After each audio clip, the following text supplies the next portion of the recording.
बिस्मिल्लाहिर्रहमानिर्रहीम। अस्सलाम वालेकुम फ्रेंड्स, कैसे हैं आप? आई होप अल्लाह के करम से आप ठीक होंगे। Welcome back to my YouTube channel. आज मैं अपने प्यारे प्यारे फ्रेंड्स के लिए बड़े मज़े का स्पेशल रेस्टोरेंट स्टाइल में नान की रेसिपी शेयर करने जा रही हूँ। यकीन जाने इतने मज़े का ये फ्लेवरफुल सॉफ्ट नान बन के तैयार हुआ है कि मुंह में जाते ही घुल जाए। इसके लिए ना आपको ओवन की ज़रूरत है, विदाउट ओवन आप इजीली इसको घर में पतीले में बना के इंजॉय कर सकते हैं। तो जैसे कि ईद का मौका आ रहा है तो ये स्पेशली मटन कढ़ाई और बीफ कढ़ाई के साथ बड़ा मज़े का लगता है। बच्चे तो इसके फ़ैन हैं ही हैं, बड़े भी इसको बहुत ज़्यादा लाइक करते हैं। तो बगैर मेहनत के इजी तरीके से आप इसको घर में बना के एंजॉय कीजिए।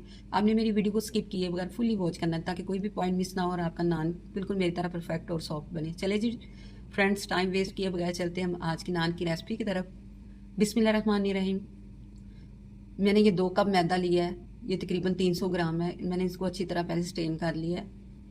आप जितना आपको रिक्वायर्ड हो आप उतना मैदा ले सकते हैं। इसमें मैं हाफ़ टी स्पून नमक, 1 टीस्पून इसमें मैं शुगर ऐड कर दूंगी और 1 टीस्पून इसमें मैं ईस्ट, ये इजीली मार्केट से मिल जाता है, अगर आपके पास है तो आप डाल लें, वरना आप स्किप करके इसकी जगह 1 टीस्पून बेकिंग पाउडर भी डाल सकते हैं। तो 1 टीस्पून इसमें कुकिंग ऑयल और 3 टीस्पून मैं इसमें ना फ्रेश योगर्ट यूज़ कर रही हूँ। योगर्ट यूज़ करने से ना आपका नान बड़ा सॉफ्ट और मज़े का बनेगा। पहले आपने ड्राई चीज़ों को अच्छी तरह मिक्स करके मसल लेना है, फिर आपने थोड़ा थोड़ा पानी डाल के इसको गूंदते जाना है। अगर तो गर्मी आप नॉर्मल पानी डाल लें, जैसे आजकल गर्मी का सीज़न जा रहा है। अगर सर्दी है तो आप नींबू गर्म पानी ले लें। थोड़ा थोड़ा पानी डाल के आपने इसको गूंदना है, एकदम पानी ज़्यादा नहीं डालना। जितना ज़्यादा आप इसको गूंदेंगे उतना ही आपका नान परफेक्ट बनेगा। तो ये देखिए हमने स्मूथ सा ये डो रेडी कर लिया है। ये ना ज़्यादा सॉफ्ट है और ना ज़्यादा हार्ड है, नॉर्मल रखा है। अब आप कोई भी ये देखिए इस तरह का बाउल ले लेगा, हर घर में मौजूद होता है। एयर टाइट आपने लेना है, इसको ऑयल से अच्छी तरह आपने ग्रीस करना है। तो हाथ पे ऑयल लगा के आप अपनी डो को बाउल के अंदर ऐड कर दें। ऐड करने के बाद आपने अपने हाथ पे ऑयल लगा के ऊपर से भी डो के ऊपर ऑयल लगा देना है। तो आप ये देखिए इसकी सतह चेक करें हमारी डो की, और जब ये राइस हो जाएगी फिर आपने इसको चेक करना है। तो आप इसको रेस्ट दे दें आधे पौने घंटे के लिए। जैसे कि गर्मी है, सर्दियों में आप इसको गर्म जगह में 2 से 3 घंटे रेस्ट देना है। ये देखिए मैंने आधा घंटा इसको रेस्ट दिया और चेक करें, लुक देखिए साइज में डबल हो चुकी है, बिल्कुल परफेक्ट हमारी डो रेडी हुई है। तो आप हाथ पे ऑयल लगा के आपने इसको दबा दबा के इसके अंदर जो सारी एयर है वो हमने निकाल लेनी है। ये देखिए आपको बबल नज़र आ रहे होंगे, बिल्कुल ये परफेक्ट फूल चुकी है, अच्छी तरह ये राइस हो गई है। अब मैंने इसको डिवाइड कर लेना है। मैं इसको 2 पार्ट में डिवाइड कर रही हूँ। आप चाहे छोटे बड़ा साइज़ रख सकते हैं नान का, जैसे आपको ईजी लगे आप कर लें। नाइफ़ की हेल्प से आप इसको 2 हिस्सों में डिवाइड कर लें। तो हम इसका ना थोड़ा सा ये इधर मैदा ऊपर स्प्रेड करेंगे और इसका पेड़ा बना लेंगे। पेड़ा बनाने के बाद पेड़े को हमने 2 से 3 मिनट रेस्ट देना है, ज़्यादा रेस्ट नहीं देना।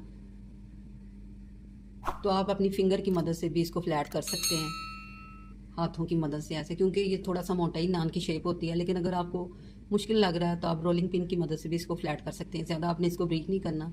जो हम बाजार से नान लाते हैं उसके ऊपर ये देखिए ऐसे ना उसके किनारे थोड़े से मोटे होते हैं, तो आप फिंगर टिप्स की मदद से थोड़ा थोड़ा किनारों को ऐसे मोटा कर लें। और बाजार वाले नान पे एक लाइन भी लगी होती है, आप कोई भी प्लेट ले लें, उसको उल्टा रख के हल्का सा आपने प्रेस करना, ज़्यादा नहीं करना, बस इतना प्रेस करना है कि हमारी एक लाइन ना क्रिएट हो जाए नान के ऊपर, इसकी बाजार जैसी लुक आ जाए। तो अब आप अपनी चॉइस के मुताबिक जैसा चाहें इस पर डिज़ाइन क्रिएट कर सकते हैं। मैं इस पर लाइनिंग लगा रही हूँ और आप स्पून की मदद से भी इसके ऊपर वो डॉट लगा सकते हैं। ये देखिए इस तरह आप बना लें। बड़े आप ध्यान से इसको उठाएं और इसके बैक साइड पे आपने पानी अच्छी तरह लगाना है। दूसरी तरफ मैंने पतीले को 5 से 6 मिनट पहले ही चूल्हे पर प्री हीटेड होने के लिए रख दिया है। पानी लगाने के बाद आपने बड़ी केयरफुली तरीके से ना आपने ये देखिए पतीले के कैप के ऊपर इसको रख देना है। आपने ऐसा कैप लेना है जो बिल्कुल फ्लैट हो। कैप के ऊपर रखने के बाद बाकी सारा प्रोसेस हम इधर ही करेंगे। आप इसके ऊपर एग योक आपने इसके ऊपर लगानी है, एग वाइट नहीं लगानी, वो फूल जाएगी, बुरी लगेगी। आप ब्रश की मदद से अच्छी तरह एग योग लगा लें। जब हमने ये इसके ऊपर डाला हुआ है तो इसी टाइम आपने इसको 2 से 3 मिनट के लिए इधर ही अच्छी तरह इसको नीचे से पकने देना है। ये देखिए थोड़ी सी ये लाइन हमारी प्रोमिनेंट नहीं हो रही थी, मैं दोबारा इसको प्रोमिनेंट कर रही हूँ। दोबारा से हम स्पून की मदद से ना, ये फोक की मदद से डॉट लगा लेंगे। मैं इसके ऊपर वाइट तिल और ज़ीरा यूज़ कर रही हूँ। आपको जो पसंद है, बाज़ लोग धनिया भी लगा लेते हैं, जो आपको अच्छा लगता है आप वो इसके ऊपर डालें। और इसको हमने 3 से 4 मिनट इधर कुक करना है ताकि ये बैक साइड से भी अच्छी तरह साथ चिपक जाए और एक पक जाए। ये देखिए, आपने अब बड़े स्मूथली से ध्यान से आपने इसको ना कैप को पतीले के अंदर उल्टा कर देना है। तो आपने ना मीडियम फ्लेम पे इसको 10 मिनट तक ऐसे ही कुक होने देना। ऊपर आप कोई वजनी चीज़ रख लें। ये देखिए 10 मिनट के बाद मैं इसको चेक कर रही हूँ। देखिए कितना प्यारा हमारा नान रेडी हो गया, लेकिन मुझे थोड़ी सी इसकी और डार्क मैं इसकी ना चाह रही लुक, तो मैं 2 मिनट के लिए और रख लूँगी। ये देखिए कितना परफेक्ट इसका कलर आया है। चेक करें, लुक देख के दिल कर रहा है ना जस्ट लुकिंग लाइक आ वाओ कहने को। तो आप स्पून की मदद से या नाइफ की मदद से इजीली इसको रिमूव कर सकते हैं। इसको रिमूव कर लें, इजीली ये हो जाएगा। बैक साइड भी देखें बिल्कुल परफेक्ट इसकी तैयार हुई है। तो आप इसको मक्खन से ग्रीस कर लें या ऑयल से, अगर आप चाहें तो स्किप भी कर सकते हैं। तो इसी पॉइंट पे अगर आज की आपको मेरी ये नान की रेसिपी पसंद आई है तो आप मेरे चैनल को सब्सक्राइब करें, लाइक करें, मेरी वीडियो को शेयर करें और बेल आइकन को ज़रूर प्रेस कर लें ताकि यार न्यू रेसिपी का नोटिफिकेशन सबसे पहले आप तक पहुँच सके। इसके साथ मुझे इजाज़त दें। अल्लाह हाफिज़।